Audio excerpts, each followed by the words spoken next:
Run, river, run, run through the hills. Run, river, run to the sea. Run, river, run to your place beneath the sun. Run, river, run over me. Hi, this is Jan Lewis. Welcome to Be My Guest. Today we have the author Martha Engber, and she is from California, and she has written a memoir. Boy, do you hear about this? Called Bliss Road. Welcome, Martha. Thank you for having me, Jan. I really appreciate it. When somebody writes a memoir, that's always intriguing to me. It really is.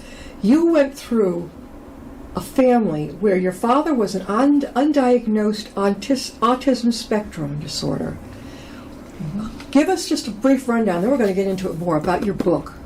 Well, autism spectrum disorder was not a diagnosis until 1994. Yep. So my dad, by that time, was in his 70s.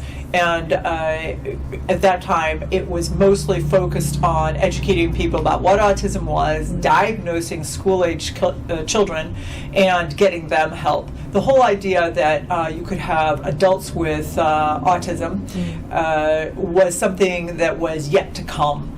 And by that time, of course, my dad, it wouldn't have done him much good to be diagnosed. And it was through my mother's death when she had cancer that he had a very difficult time with it. With autism, one of the symptoms is having a very hard time with change, and a person's death is nothing but change.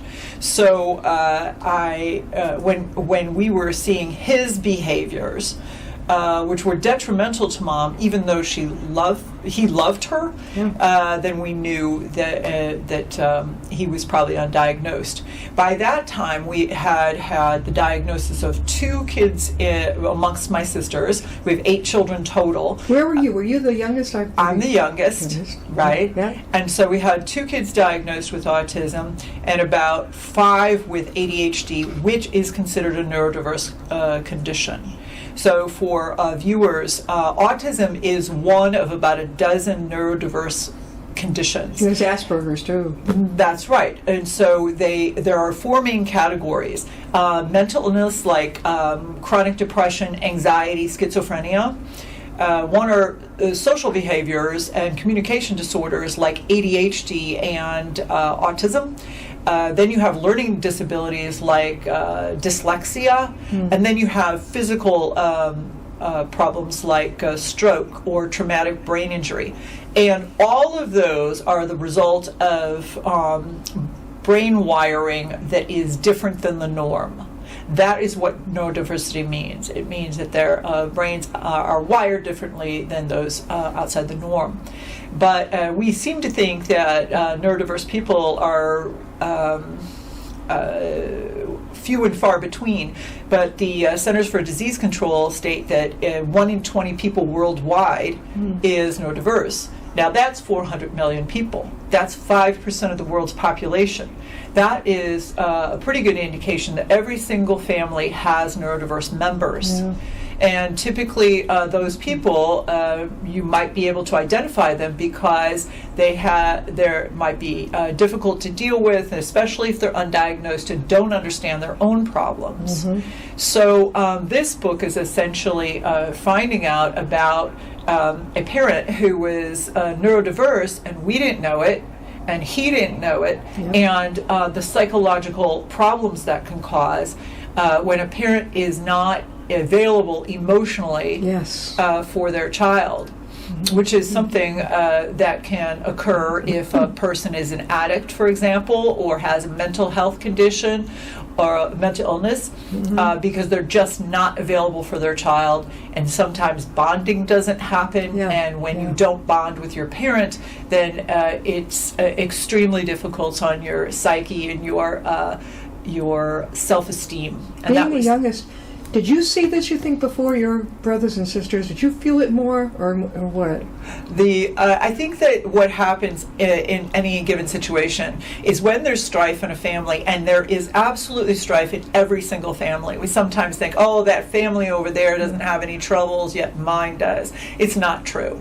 Every family has difficulties, and that's one of the reasons I wrote the book. It's to say it's okay to notice that your family has dysfunctions. It's also a good thing, if possible, to work through them so you can really decrease the level of unhappiness that strikes at you. Even if you're a mostly happy person, as I am, there's still a level of unhappiness that can drag you down. Yeah. And so each person in a family responds to a dysfunction differently, and that is the answer. My oldest sister had kind of selective memory about what happened, and she was also the oldest, so she was probably given the most attention. My middle sister she had undiagnosed ADHD. It didn't exist as a diagnosis when she was growing up. Very difficult time, especially butting up against my dad with autism, and he kept thinking she was lazy and careless and whatnot, just really hard on her self-esteem. But she couldn't hold things in, and because of that, she's able to express it and get it out.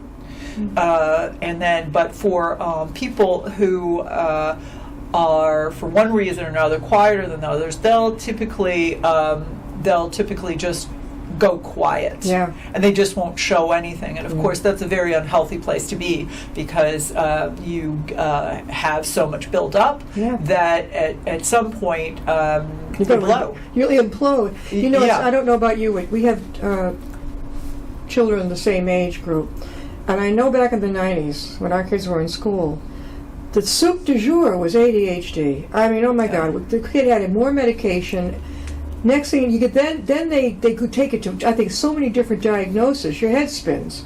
Yeah. And it's crazy. I always wondered if it's hereditary. I don't know. Well, so what you are experiencing is exactly what I experienced. As soon as they got the diagnosis for things like ADHD and Asperger's, which they no longer call it Asperger's, it's now considered low needs autism spectrum disorder. Once they got symptoms, they got a name, they purposely started looking for it in school-age children. And surprise, surprise, they find a lot of kids are affected. But the parents, because there were so many immediately identified, it made parents crazy, and they were worried that it was in the water. It gave license to the false theory that it was caused by measles, mumps, and rubella vaccine. Again, a falsity. So it made them feel desperate that there must be some other reason, something they did wrong or whatever. Something they did wrong. That's exactly right. We're talking with Martha Engber, and she is the author of her memoir, Bliss Road. How can they get a copy, Martha, of your book?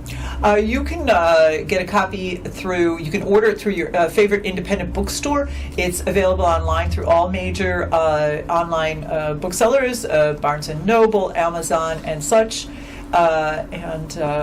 Yes, anywhere you like. I was looking at the back of this. It's just who designed the cover? That is awesome. It's the Jessica is our publisher, and Jessica Bell, and so she's a graphic designer, and she designs all the covers for the books. The publishing house is a truly unique one. She actually is Australian, but she lives in Greece. In Athens, Greece. She did a great job. And she runs from there, but they publish books from all around the world. So by having a book published through them, I've met authors from all over the world. So, but Martha says on the back, I love reading the back of things. It tells an awful lot, gets you so interested in reading it. She's so used to, this was when Martha was growing up, so used to lying to others and herself that she has no idea who she really is or how she feels about anything. What happened? Why is her life smooth,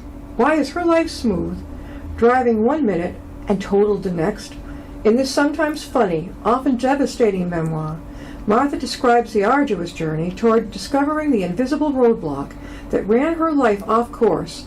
Her psychological distress is the result of being the neurotypical daughter of a dad with undiagnosed autism spectrum disorder, a condition that affects over 75 million people worldwide. And also, you're a poet. Oh, yes. I saw that. Yes. The poetry that you're referring to, Jan, was written during the time. It took about 10 years to process what had happened. One of the problems with ASD, especially with people with low needs, is that they appear like everybody else, and they more or less behave like anybody else, except when they don't. And there is essentially with autism a communication glitch in which they can't put themselves in somebody else's shoes, and so therefore cannot connect with them. And because of that, they can't form a significant relationship. It's like empathy is just out the window. Did you notice that with your dad? There was like no... Right, and it's kind of like it's not like sociopathy, for example. It's essentially a person where, say, your cat dies, and I have a dog, and my dog died. Well, if you tell me your cat died, then I have a dog, so I don't know what it's like to have a cat die, so I don't empathize with it. Yeah. And so with a person who does not have that trouble, they understand that they need to think about and extrapolate that what the feeling is of losing the dog. That must be what it's like. The loss, just in general, the loss. That's right. That's right. I grew up in a family that was just the opposite. Very, my mother was very empathetic. I mean, I could just be thinking something and she'd come right up with it. I think you wrote that your mom was like that. She was. And it's very typical, I think, that for natural caregivers, maybe like your mother, that they look for people they can care for. And so the folks who come up is, my mom used to call my dad the absent-minded professor, right? Yeah. And so so in other words, she saw a person who not only loved her dearly, but who relied upon her in social situations. Yeah. And she was more than happy to help him. The difficulty, of course, is when you're helping or shielding your spouse, then you're not necessarily protecting your kids from the behavior of that spouse. Exactly. Yeah, right. I got it. Yeah. And my dad would have those, the scariest part is he would have these intermittent rages. They certainly didn't happen often. Did he get like physical, like put his fist through something? No, he didn't on this one, but he would get, it's hard to even, imagine, like somebody baring their teeth and, like look at you like he's going to kill you. Yes. And of course it's your father, and you know he's not going to kill you, but it looks like he is. It's very frightening for kids, especially if you're in a culture where you don't talk about these scary things. If my mom had come in, if she'd first of all calmed my dad down, and he said that's unacceptable, and then we'd had a family meeting and said, okay, look, he probably has something going on, and he gets into these rages. So, right, but none of that existed, right? We were, and so I had just happened to be with my nephew Brian, who is mentioned in the memoir pretty significantly because he was diagnosed with Asperger's. That we were doing a presentation at his school, which is specifically for kids with communication disorders, and he was drowning when he was in his teens because he was going through the public school system and was not receiving the care that he needed. Good luck getting an IEP, pal, but I figured out the way to get it. You call in Boston, hint parents, the Federation for Children. At no cost, they sent a wonderful mediator to me, all the way out to Whitensville, Northbridge. I'm in one room, the staff that tries to intimidate the parents were in another one. I was having an awful time getting an IEP. It was ridiculous, and I knew it. And I'm not easily intimidated. She came down, she comes in and listens to my side, she goes to their side, and guess what? It worked. Oh, that's wonderful. Who did you have in your family? I don't remember her name. This is many years ago. My son was in, I think, middle school. I was fed up. I said, this is ridiculous. He needs to have an IEP. What's the money? They don't want to spend the extra time and the money. Right. I thought, no, that's not good enough. Sorry. So that's how I found out to get the free mediator. She came all the way down. She was delightful. Solved. Right, and that's exactly the type of services that we need more of. Yes. We need to spread the idea of, let people know what neurodiversity means, help them identify family members who are neurodiverse, and then we need to start pushing at our school district, at our city and state level for more services so that it becomes as natural to be funneled for a neurodiverse person right into the correct program. For example, dyslexia. Dyslexia a long time ago for people was a nightmare. They were considered stupid, and they just weren't trying hard enough, and so forth. A diagnosis came along, actual data on what it's like, and coping strategies as well as learning tools. And now when somebody said they're free to say, yeah, I have dyslexia, nobody bats an eye. No. That's where we need to be. I know a lot of adults who tell me this. I'm like, oh, cool. It's as if this is going to the dentist. It's so common now. It's great that it's up front. That's right. How about your own kids? Did you run into anything with your own kids? Oh, my own kids. That was the hardest part of this journey. Is I understood that when your parent doesn't bond with you, and in this case, I don't believe I bonded with either my mother or my father. My dad, for obvious reasons, and my mom, she was really busy with the first two kids, and she was also protecting him. So at some point, I must have realized that neither one of them was really looking out for me in the sense of emotional awareness. And so I think what happened is that I got shut down emotionally when I was very small, probably before I could talk or talk well. And then when that happens, of course, it's buried. It's buried for years. You don't know what happened. You don't have words for it. You can't identify it. And that's why it took so long for me to kind of understand what happened, that my self-esteem had been really subverted.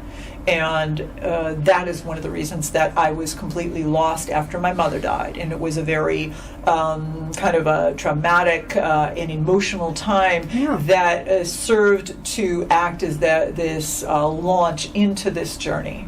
And so I understood what had been done to me. But then I realized very sadly that I was not there for my kids because I was really busy trying to protect myself still. And when you're trying to protect yourself and you shield yourself, that means, of course, that you shield yourself from the people you love most. And so we have talked about it, and they know it's what happened. You're never going to get over that damage, I guess, that's done, but it helps a lot to be able to talk about it. Your parents, your children get it. They do, but it's like it's no different. For example, when parents have very dysfunctional, or people have very dysfunctional parents, and then those parents go on to become grandparents, and the grandkids have a wonderful experience with those the grandkids have a great experience with the grandparents, and the parents are like, that wasn't the case for me. And so you have to respect a person's experience, and that's what you can do, and then hope through. And I got a lot of therapy, so this is a big. I am very big on encouraging people to get therapy and to be very active in their therapy. Don't just go to whine, but go to grow and learn new skills for handling Get the tools that can help you get through that day, one day at a time, right? Right. We are talking with Martha Engber, and she has written a wonderful memoir, called Bliss Road. Martha, again, how can they get a hold of your book and you? You are welcome to go to marthaengber.com. That is my website, and feel free to subscribe. I blog often, and am always willing to connect with people and help them if I can. If you need somebody to speak at your school district or a organization that handles neurodiversity, I'm happy to speak. I think this is so important. I wish that you had, if we had known each other back when both of our kids were all the same age. But it was like a big, talk about boom of kids with all these ADHD things, and then the teachers were like tearing their hair out because it's not their fault. They didn't know what to do with them. So once my own kid got an IEP, I thought, oh, this is great. Things are going to change. Unfortunately, they put him in a class for, I want to be delicate, for slower kid. It was anything but slow. He felt embarrassed, and I had no clue. I thought that's where they needed to go. But no, it's got nothing to do with being slow. They're usually extremely. We've got a little one in our family who is like a savant. He's got autism, but he got it early. We got it early. Right. Brilliant. And it's that my son happens to work for an agency that does autism outreach for little kids. With the idea that when you get to them really early like that and you help develop the behaviors that they need to be successful, then they've got a really good shot at living a really productive life. The longer you go without help, the harder it is. What do you think about your dad? I mean, what must his life have been like growing up with his autism? Well, I think that's exactly correct. When you're reading this book, it is not, they were mean to me, and it's not that at all. There's no blame on my mom. There's no blame on my dad. There's no blame on me. It is something that happened, and we just didn't know about it. And so I think it was probably miserable for him. Yeah. He was a man who, not big stature, so you can already imagine growing up in a blue-collar town in Alton, Illinois during the 30s. I'm sure he got pummeled. As a matter of fact, I know he had his arm broken in a fight, a street fight. And he went through the military. Imagine how rigorous that was. I don't know how he did it. I know. Well, I think it was just that one of the strengths of some people with autism is that they are very good at being responsible for what they're told they should be responsible for. Yeah. And he was told that you grow up, you become a man, you get married, you have children, you support those children financially through as they're growing up, and you pay for their college. Right, and he did all that, and so he was, very successful. 8 children? Was it Martha? How many siblings did you have? I only had 2 sisters, but amongst us we had 8 children, and of those, I think 4 were diagnosed with ADHD and 2 with autism, and so it's when you start looking at it. Do you think schizophrenia is in any of that type of thing? Yes. It is. Yes. We used to think of it as very separate, like manic depressive and all this and that. Right. Do you think schizophrenia is part of the spectrum? Yes, and that's one of the difficulties is that when you hear about a certain condition, autism is here, schizophrenia is over here, stroke is over here, traumatic brain injury is over here, and we see them as all separate, when in fact they're all in the same pool because it's all a neurological problem. It all means that there are changes in the wiring that cause them to think outside the norm, and that I think was what is so difficult. I never thought of it like that. That's fascinating. Part of the autism spectrum, which is now we're learning, as you're sharing with us, it's huge. It's huge, but then when you get all of the autism or all of the neurodiverse conditions together, that's a huge portion of the world. So it's important to get that talent pool and to draw those people in because, first of all, if you help them, then they're going to have a better life and be happier, and so be kinder and more productive to all those around them. Like my nephew Brian is a marvelous person.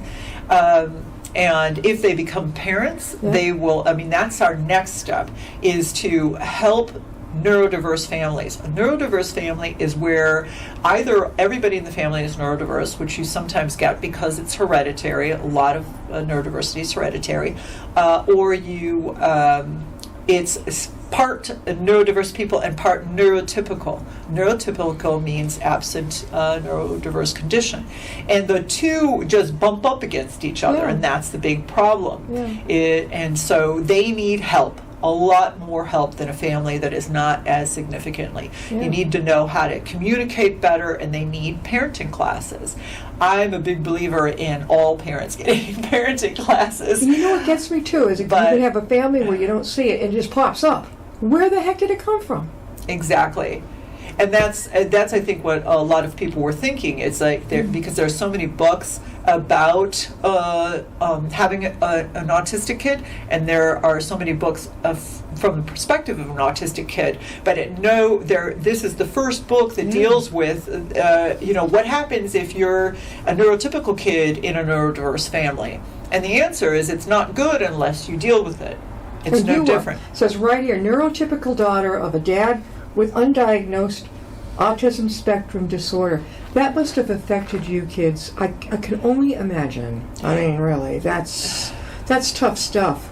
We were, and I go into this in the book, is that I think it was extremely difficult psychologically for the reasons I mentioned. I thought it was fine and everything was going okay, but I essentially adopted a level of masking. Masking is when you try to pretend or you successfully pretend that you're not who you are, and that is to fit in. It is to appear fine. Yeah. And like there's an elephant in the living room and nobody wants to see it. You know? Right. Denial. Right, and it's largely negative, and it comes from a place of negative emotion, whereas a person who is emotionally okay, they tend to be authentic, and this learning to be authentic, which is that I am who I am, and I love myself, and I am not pretending for anybody, and that's where we want to be, to teach everyone. Now, to be authentic. Martha, are you going to be over at our brand new Upton Library? This used to be it, but now we have a huge, right up the road 1 minute. They have a huge set. They have a section on local authors dedicated. Would you like to? Would you have a copy there for people too? It's a great way to get the word out more, to borrow. Yeah, absolutely. Oh, I think Dave would love it. Again, Martha Engber, we're going to have to close, but Martha, you have also, we wanted to mention, one of the books that you have written before was The Falcon, the Wolf, and the Hummingbird. When did this come out? So that's a historical novel, and that is coming out on September 19th. Oh. And it takes place among indigenous tribes in southern Connecticut. Okay. So it's got a lot of history of this area. And okay. Well, if you're up in this area, let me know. Send me a copy, and we'll get you on the show again. Because I love to, every book that you have, it's always great to get it out there. Yes. Really. All right. So thank you for being with us. This is amazing. I love memoir, especially the complete honesty. And this was not an easy childhood. This was probably, to most of us, would be extremely traumatic.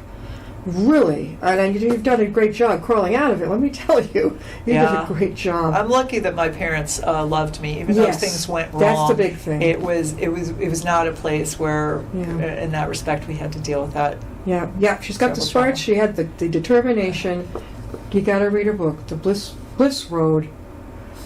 Thanks for being with us. Thank you so much for having me. I really enjoyed it. We'll see you next time. I'll be my guest.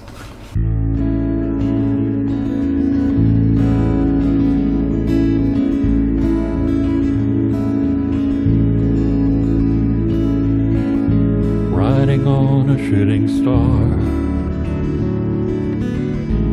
heading out toward a dream. Tomorrow's even closer than it seems.